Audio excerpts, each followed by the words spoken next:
Samajwadi party के राष्ट्रीय उपाध्यक्ष इस समय मेरे साथ मौजूद हैं डॉक्टर हरिंदर सिंह।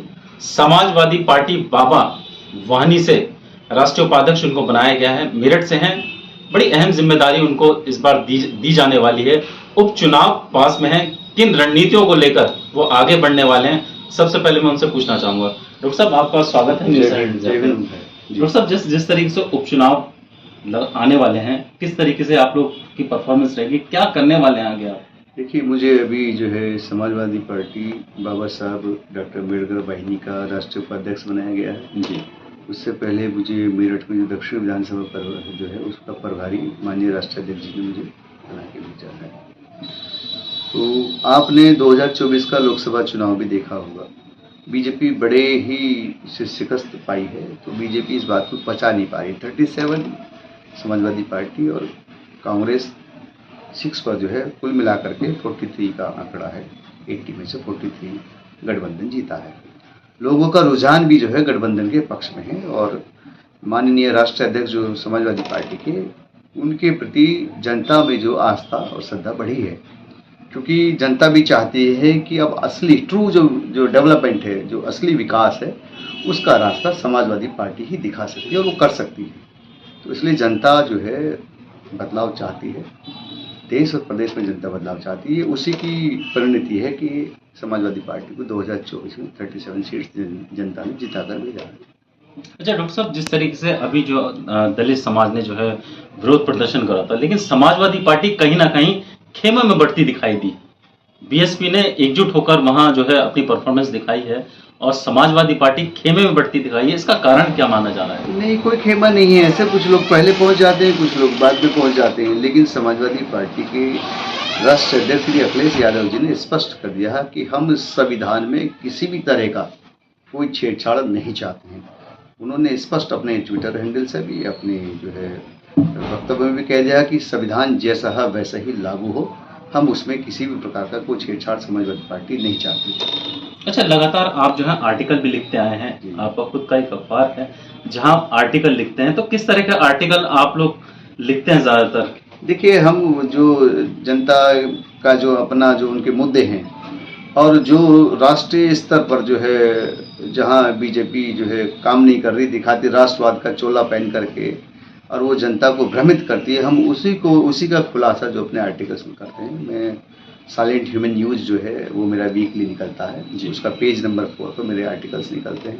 तो मैं जनता को जो है जागरूक करने के लिए वो आर्टिकल किस तरीके से आप जागरूक करते हैं? धीरे-धीरे सरकार है, अभी आप देखेंगे तो सरकार ने जो है अडानी को जो है एक जो है कंपनी बेची है जी।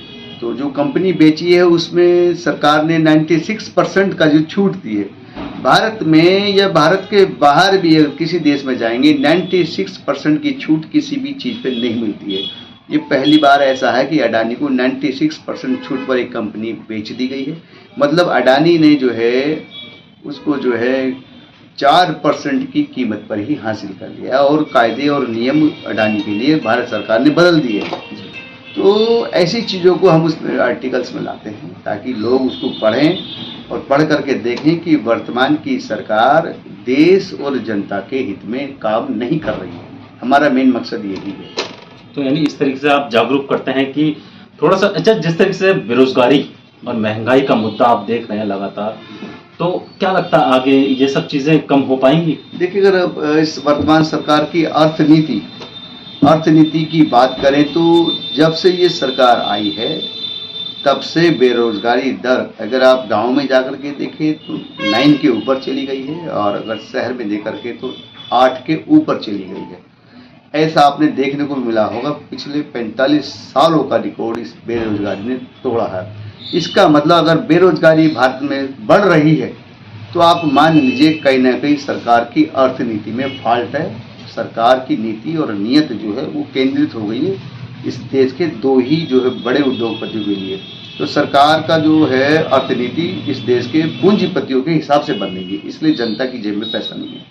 और रोजगार जो है दिन ब दिन देखें, पिछले अगर आप देखें 7 साल के अंदर 10 लाख से ज़्यादा जो है छोटे बड़े लोग उद्योग जो बंद हो गए हैं। तो वो भी एक तरह की जो असंगठित क्षेत्रों में बेरोजगारी वो भी बढ़ रही है। संगठित प्लस असंगठित क्षेत्र दोनों में जो रोजगार खत्म होते जा रहे हैं। अच्छा, जिस तरीके से उत्तर प्रदेश में ये हाल आप बता रहे हैं, आने वाले टाइम में क्या लगता है 2027 में समाजवादी पार्टी कहीं ना कहीं सत्ता में आने के लिए? देखिए, उत्तर प्रदेश में बीजेपी योगी की सरकार है। अगर आप देखें तो महिला उत्पीड़न में जो है योगी सरकार, उत्तर प्रदेश में जो योगी की सरकार है, महिला उत्पीड़न में नंबर 1 है। दूसरा, आप जितना भी अपराध है, अपराध के मामले में उत्तर प्रदेश नंबर 1 है। दलित महिलाओं का जो उत्पीड़न और बलात्कार हो रहा उसमें भी उत्तर प्रदेश नंबर 1 है। और ओवरऑल अगर आप किसी जाति से भी आप हटा दीजिए, अगर महिलाओं का बलात्कार देखें तो महिलाओं के बलात्कार भी उत्तर प्रदेश नंबर 1 है। तो कुछ लोग कह रहे हैं कि योगी जी, अभी इंडिया टुडे की खबर आई है, उसमें कहा है उसने कि भारत में जो मुख्यमंत्री है योगी सर्वश्रेष्ठ है। तो इंडिया टुडे जैसी मैगजीन जिनको मतलब जो मैनिपुलेट किया जाता है, उनको उत्तर प्रदेश का अपराध नहीं दिखाई देता, उत्तर प्रदेश की बेरोजगारी दिखाई नहीं देती, उत्तर प्रदेश में जो महिलाओं के प्रति जो अपराध बढ़ा है वो दिखाई नहीं देता। लेकिन हाँ, क्योंकि ऐसी मैगजीन और ऐसे मीडिया जो मैनिपुलेट भारत के अंदर होती हैं, तो जाहिर सी बात है उनकी फेक रिपोर्ट है ये। तो ये थे हमारे साथ डॉक्टर हरविंदर, जिनकी चीजें आपने सुनी होगी। कैमरा पर्सन वर्मा के साथ आरिफ खान, न्यूज़ हेडलाइंस।